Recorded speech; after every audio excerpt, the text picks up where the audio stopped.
Juges, chapitre 9. Abimélec, fils de Jérubbaal, se rendit à Sichem vers les frères de sa mère, et voici comment il leur parla, ainsi qu'à toute la famille de la maison du père de sa mère.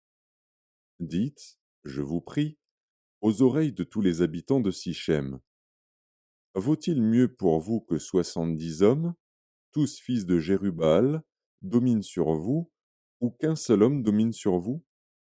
Et souvenez-vous que je suis votre os et votre chair.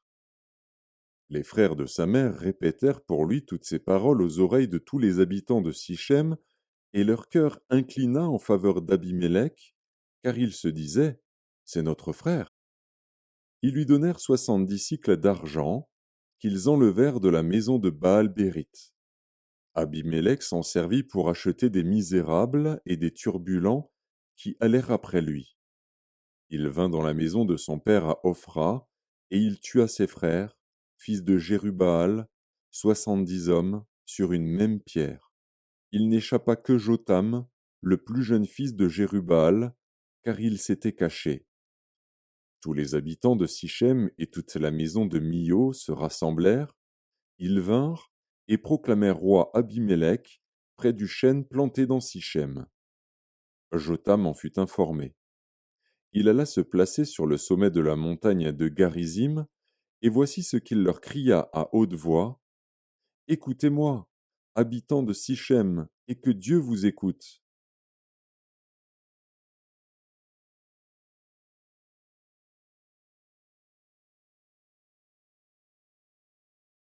Les arbres partirent pour aller oindre un roi et le mettre à leur tête.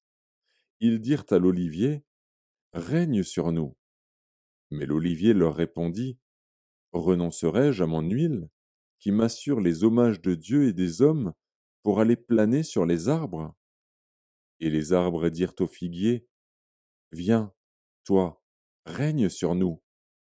Mais le figuier leur répondit, renoncerai-je à ma douceur et à mon excellent fruit pour aller planer sur les arbres? Et les arbres dirent à la vigne, viens, toi, règne sur nous. Mais la vigne leur répondit, renoncerai-je à mon vin, qui réjouit Dieu et les hommes, pour aller planer sur les arbres? Alors tous les arbres dirent au buisson d'épines, viens, toi, règne sur nous. Et le buisson d'épines répondit aux arbres, si c'est de bonne foi que vous voulez moindre pour votre roi, venez, réfugiez-vous sous mon ombrage. Sinon, un feu sortira du buisson d'épines et dévorera les cèdres du Liban. Maintenant, est-ce de bonne foi et avec intégrité que vous avez agi en proclamant roi Abimélec? Avez-vous eu de la bienveillance pour Jérubbaal et sa maison? L'avez-vous traité selon les services qu'il a rendus? Car mon père a combattu pour vous, il a exposé sa vie, et il vous a délivré de la main de Madian. Et vous, vous vous êtes levé contre la maison de mon père, vous avez tué ses fils, 70 hommes, sur une même pierre, et vous avez proclamé roi sur les habitants de Sichem Abimélec, fils de sa servante, parce qu'il est votre frère. Si c'est de bonne foi et avec intégrité qu'en ce jour vous avez agi envers Jérubbaal et sa maison, eh bien, qu'Abimélec fasse votre joie, et que vous fassiez aussi la sienne. Sinon, qu'un feu sorte d'Abimélec et dévore les habitants de Sichem et la maison de Mio, et qu'un feu sorte des habitants de Sichem et de la maison de Mio et dévore Abimélec. Jotham se retira et prit la fuite. Il s'en alla à Béer, où il demeura loin d'Abimélec, son frère. Abimélec avait dominé 3 ans sur Israël.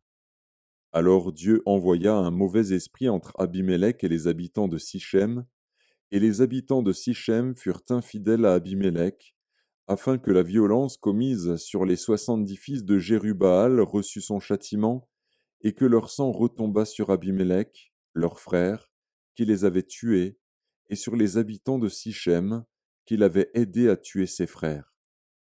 Les habitants de Sichem placèrent en embuscade contre lui, sur les sommets des montagnes, des gens qui dépouillaient tous ceux qui passaient près d'eux sur le chemin. Et cela fut rapporté à Abimélec. Gaal, fils d'Ébed, vint avec ses frères, et ils passèrent à Sichem. Les habitants de Sichem eurent confiance en lui. Ils sortirent dans la campagne, vendangèrent leurs vignes, foulèrent les raisins, et se livrèrent à des réjouissances. Ils entrèrent dans la maison de leur Dieu, ils mangèrent et burent, et ils maudirent Abimélec. Et Gaal, fils d'Ébed, disait: Qui est Abimélec, et qu'est Sichem, pour que nous servions Abimélec? N'est-il pas fils de Jérubbaal, et Zébul n'est-il pas son commissaire? Servez les hommes de Hamor, père de Sichem. Mais nous, pourquoi servirions-nous Abimélec? Oh, si j'étais le maître de ce peuple, je renverserais Abimélec. Et il disait d'Abimélec: Renforce ton armée, mets-toi en marche. Zébul, gouverneur de la ville, apprit ce que disait Gaal, fils d'Ébed, et sa colère s'enflamma. Il envoya secrètement des messagers à Abimélec pour lui dire: Voici, Gaal, fils d'Ébed, et ses frères sont venus à Sichem, et ils soulèvent la ville contre toi. Maintenant, pars de nuit, toi et le peuple qui est avec toi, et mets-toi en embuscade dans la campagne. Le matin, au lever du soleil, tu fondras avec impétuosité sur la ville. Et lorsque Gaal et le peuple qui est avec lui sortiront contre toi, tu lui feras ce que tes forces permettront. Abimélec et tout le peuple qui était avec lui partirent de nuit, et ils se mirent en embuscade près de Sichem, divisés en 4 corps. Gaal, fils d'Ébed, sortit, et il se tint à l'entrée de la porte de la ville. Abimélec et tout le peuple qui était avec lui se levèrent alors de l'embuscade. Gaal aperçut le peuple, et il dit à Zébul: Voici un peuple qui descend du sommet des montagnes.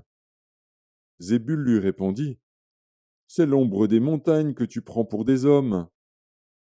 Gaal, reprenant la parole, dit: C'est bien un peuple qui descend des hauteurs du pays, et une troupe arrive par le chemin du chêne des devins. Zébul lui répondit: Où donc est ta bouche, toi qui disais: Qui est Abimélec pour que nous le servions? N'est-ce point là le peuple que tu méprisais?